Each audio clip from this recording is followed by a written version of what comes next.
Larry asked me bluntly, right after my mother's funeral.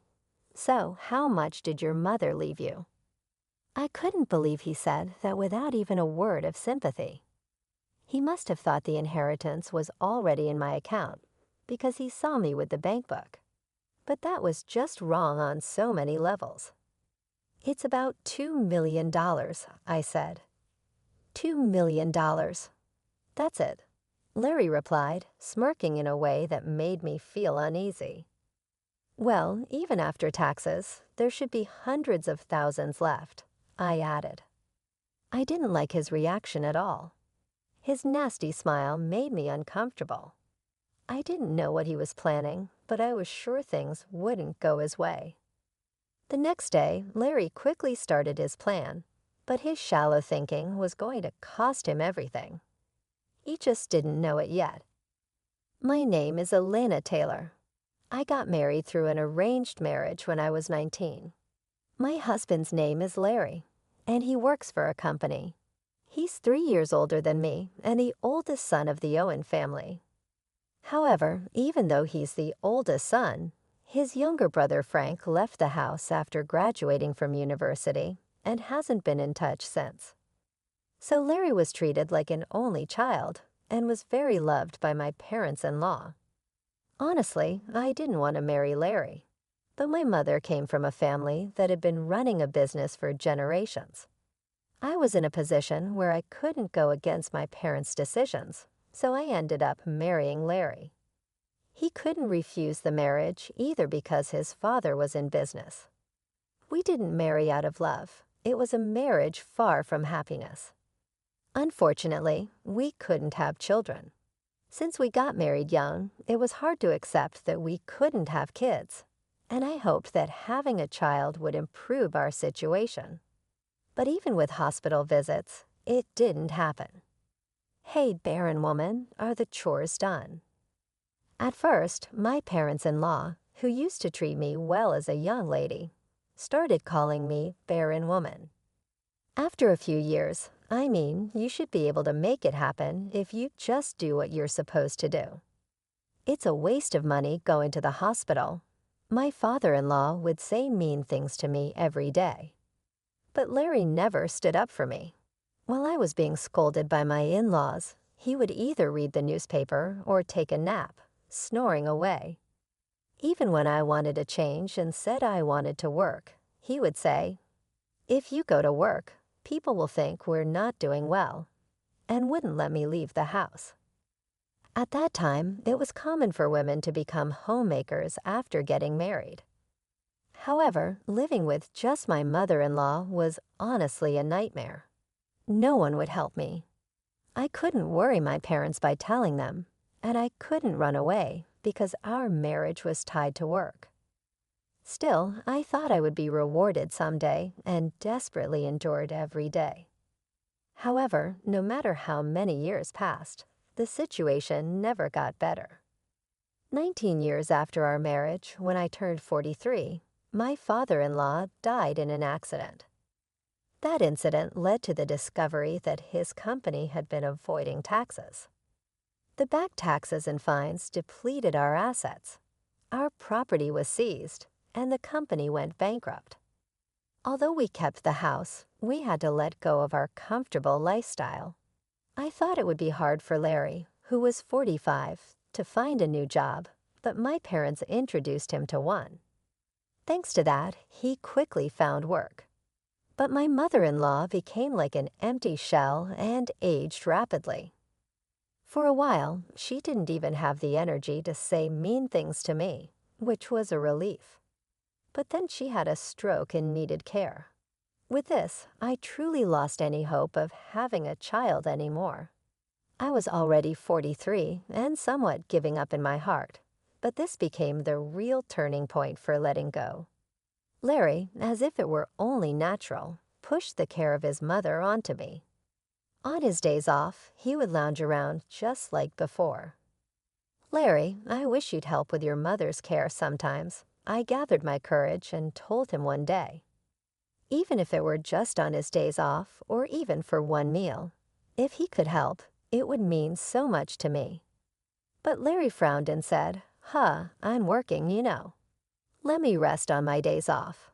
Larry just didn't seem to understand. I don't really have what you would call a day off.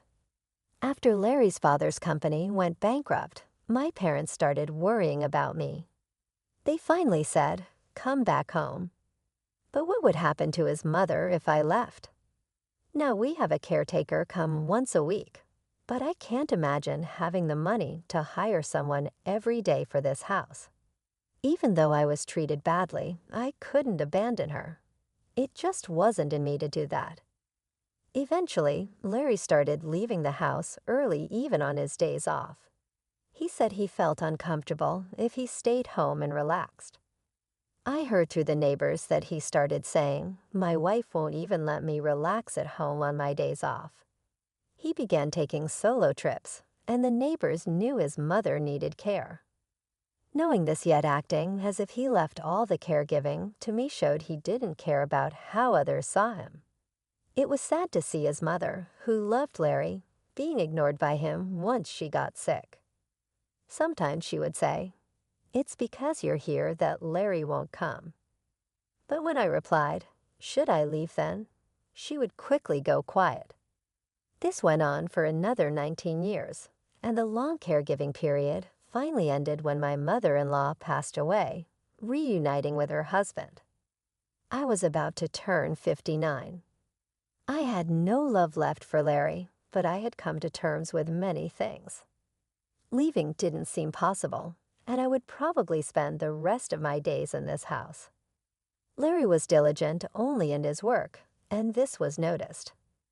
Even after reaching retirement age, he was asked to keep working as senior staff. This allows me to live the way I do now. We were never a close couple, but I'm thankful for this aspect. Our marriage wasn't good, but Larry never tried to kick me out. He probably thinks it's too late for that now. He still prefers being out of the house on his days off, so I've come to enjoy my alone time. I'd even taken up pottery as a hobby. I've made friends at this age and am spending days that I can finally enjoy for the first time since getting married. But this seems to have annoyed Larry. "You're out playing while I'm working," he said. One day, he even burned my bag. I used the bag for my pottery class, and Larry burned it in the yard. "What are you doing? Don't get lost in weird hobbies. Just do the housework," he said. My pottery materials and my pouch were still inside the bag. Even pouring water on it was too late. It turned to ashes. I was really furious. I thought it was too late for change, but I still had a long life ahead. The word divorce crossed my mind, but just as I was considering it, another misfortune struck. My parents suddenly passed away.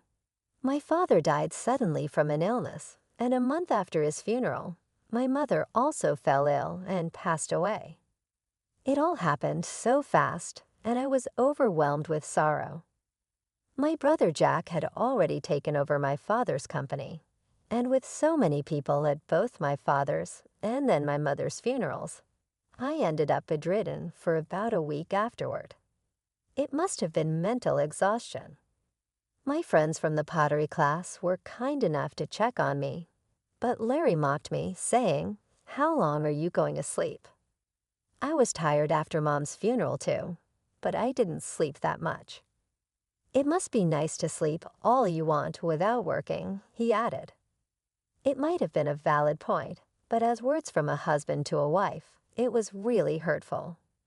The next day, I forced myself to get up and return to my daily routine. Since I didn't have the luxury to enjoy my hobbies anymore, it was a bare minimum life. But Larry seemed satisfied and didn't care about my feelings. Then sometime after my mother's funeral, I remembered that the payment deadline to the funeral home was approaching and looked at the bank book. Jack was busy with work, so I had promised to make the payment on his behalf. However, Larry saw me with the bank book and came over with a sleazy smile. "So how much was your mother's inheritance?" he asked. I was shocked by his words. He said this right after my mother's funeral, without a single word of concern for me. He must have thought the inheritance had been deposited because he saw me looking at the bank book. But surely that's unthinkable for a human being. I answered dully, about $2 million. $2 million. That's it, he said, smirking with an unpleasant smile. Well, even after taxes, there should be hundreds of thousands left, I added. What an awful smile. I didn't know what Larry was thinking, but I was sure things wouldn't go his way. Without saying anything to him, I quietly put away the bank book. Finally noticing the mood, Larry spoke up. "Well, you've had it tough. You should rest early today," he said. It was unusual for Larry to offer kind words. Maybe because he felt awkward. Far from making me happy, it made me feel sick.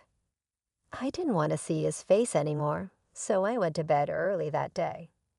However, something unexpected happened the next day. After breakfast, Larry left for work as usual. But then I got a call saying he hadn't shown up at his workplace. I was shocked because this had never happened before. Worried that he might have been in an accident, I hurriedly called Larry, but I couldn't get through. As I paced around restlessly, I walked into the living room and understood everything. On the living room table was a piece of paper. It was a divorce form already filled out by Larry. The moment I saw it, I thought, "No way," and checked. Where I had put the bank book the day before, as I expected, the bank book was gone. Unbelievable, I muttered inside. It wasn't an accident or anything. Larry had likely disappeared on his own. I had thought he was up to something in the living room that morning by taking those items. He must be planning to start a new life without me. Larry hadn't driven me out before because he was waiting for my parents' inheritance. The stolen bank book was proof enough. Even with this realization, I remained calm. There was no need to panic. I slowly filled out the divorce form and took it to the city office. Larry had sown the seeds of his own downfall. I decided he needed to fully understand that it was too late for regrets. I properly contacted Larry's workplace and said, "I can't reach him either, but it doesn't seem like an accident. I'll let you know as soon as I get in touch. Sorry for the inconvenience." The workplace said they would treat it as a paid leave for the day and wished him well, which made me envious of Larry for having such a good workplace. After all, it was a company introduced by my parents. I hoped he would be sincere towards his workplace, but now he was going to be a stranger to me. I managed to submit the divorce form successfully after going through so much. It's surprising how easily I became free. I wondered if my life could have been different if I had divorced earlier. As I was packing up my things, my phone rang. It was Larry, who hadn't answered my calls before. I knew what he would say, so I ignored it and kept packing. The phone kept ringing again and again. Eventually, even the house phone started ringing. It was probably Larry, and it was so annoying that I reluctantly decided to answer it. "Hello," I said casually.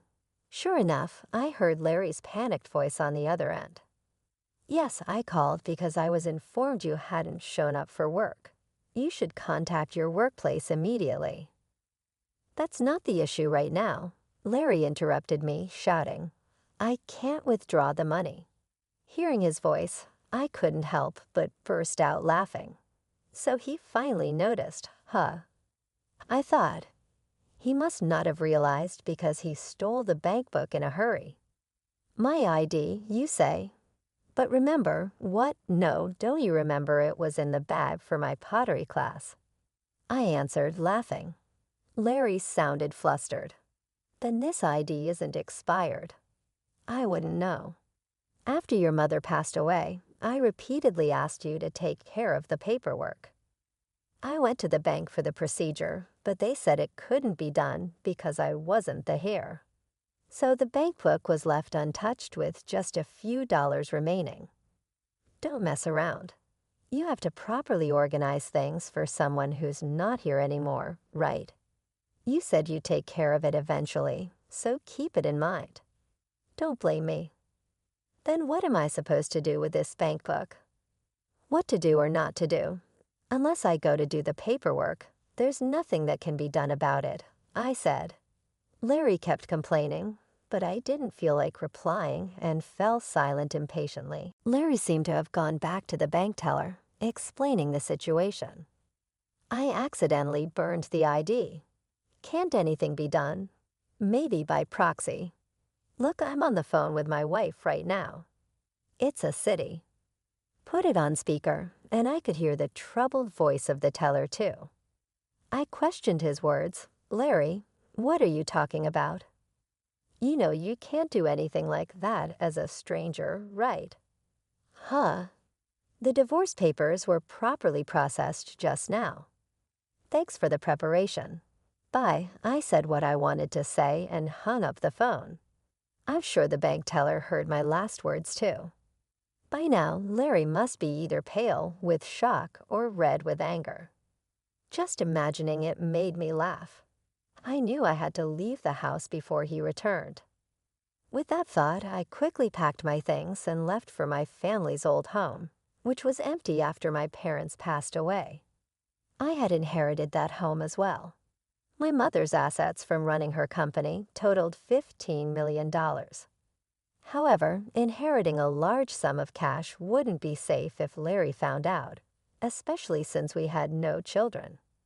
So I inherited just enough to live comfortably, about $2 million. The rest was the family home, my mother's beautifully preserved dresses, and my father's antiques. If these heirlooms were appraised, they would be worth a lot. I had my brother Jack's permission for this arrangement. Jack had moved out after getting married and was worried about the family home becoming vacant. He had children and had taken over the company, so he was happy to inherit just the cash. We completed the inheritance discussions peacefully. After arriving at the family home, I informed Jack that I had divorced Larry and would be living there. He said, "If you're going to live in the family home, it won't be empty, which is a relief." "But are you really okay with divorcing Larry, Elena?" "Yes," I replied. "We don't have children, and both our parents have passed away. If we both want a divorce, then it's for the best. I want to restart my life, and I have no regrets."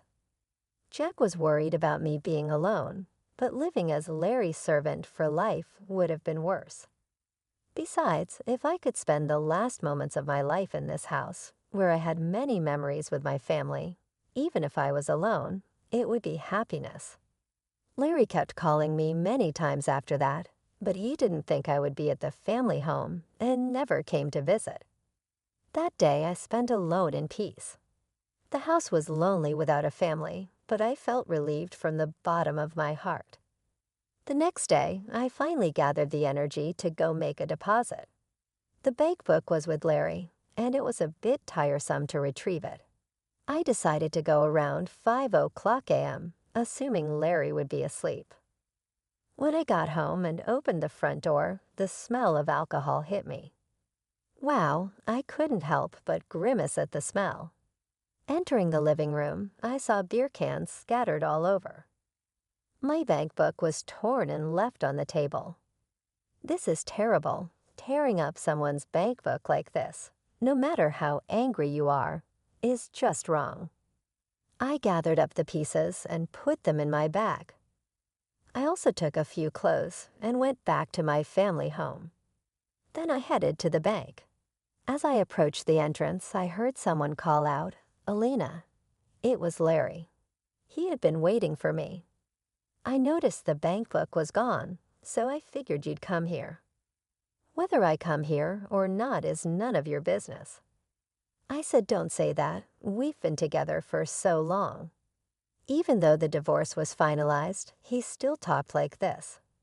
I ignored him and entered the bank. Larry kept trying to talk to me, but I firmly ignored him. That's when it happened. "Brother, isn't that Elena?" Someone called out. "Frank, "Why are you here?" It was Larry's brother Frank.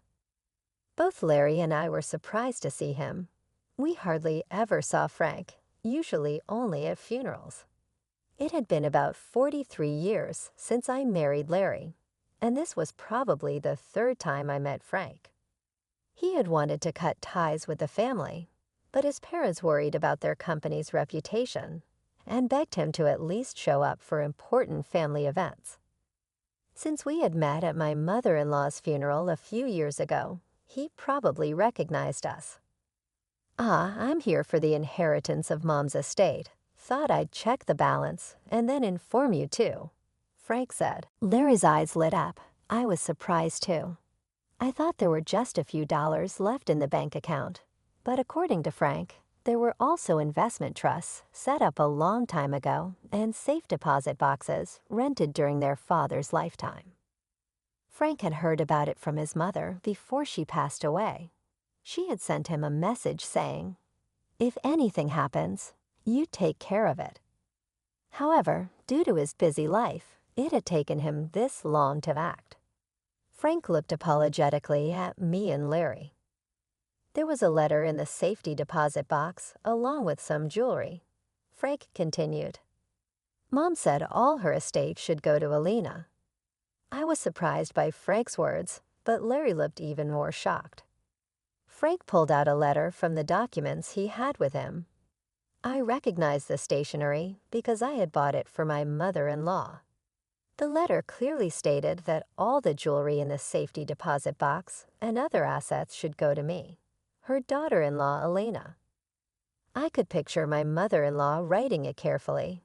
I remembered asking her if she needed the letter, but she had coldly replied, "It has nothing to do with you."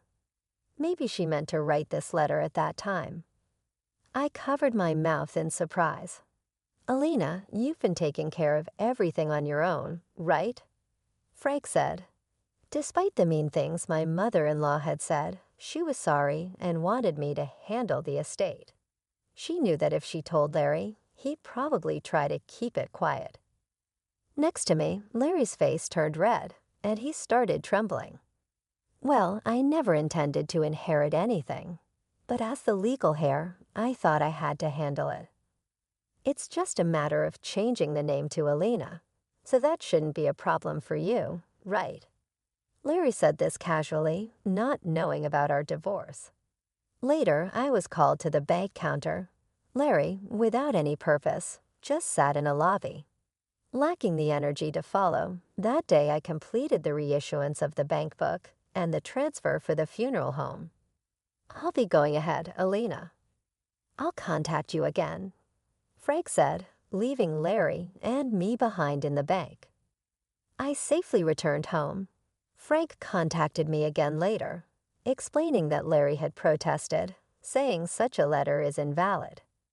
But Frank convinced him, saying, "Respect Mom's wishes." However, unable to satisfy Larry, Frank visited a lawyer for free advice. Although the letter couldn't be recognized as an official will, the lawyer suggested that settling by discussion would be more cost-effective than hiring a lawyer. Larry agreed to the inheritance of the house. The investment trusts weren't worth much, and Larry reluctantly gave up on those and the jewelry. Thus, I formally received my mother-in-law's estate.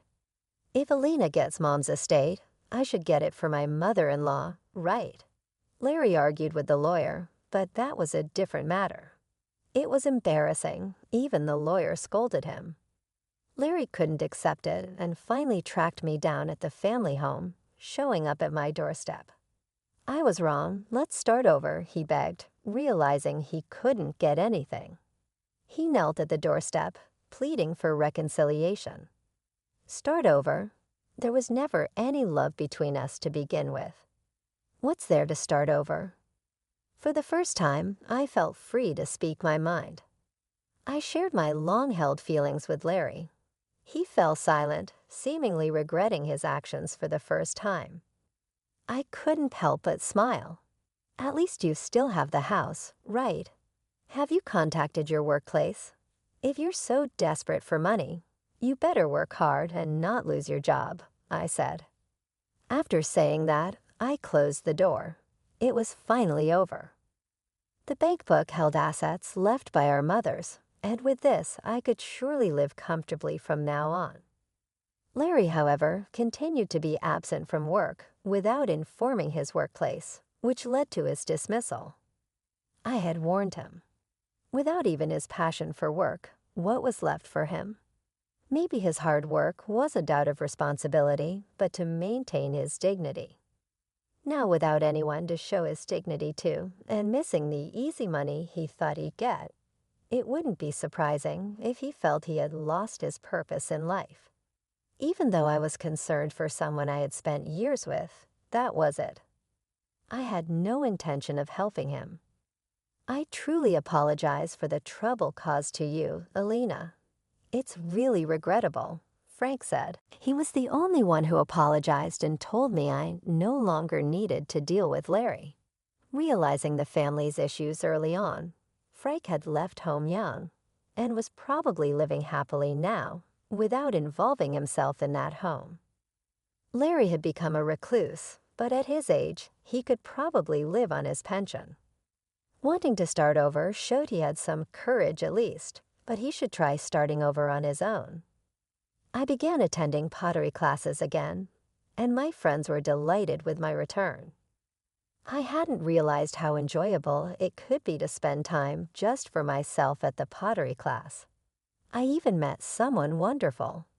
Though I had sworn off marriage, being with someone who loves me might also be a form of happiness. Rather than being alone forever, it might be better to embrace new beginnings. It might feel too late, but just like with a divorce, it's never too late as long as you're alive.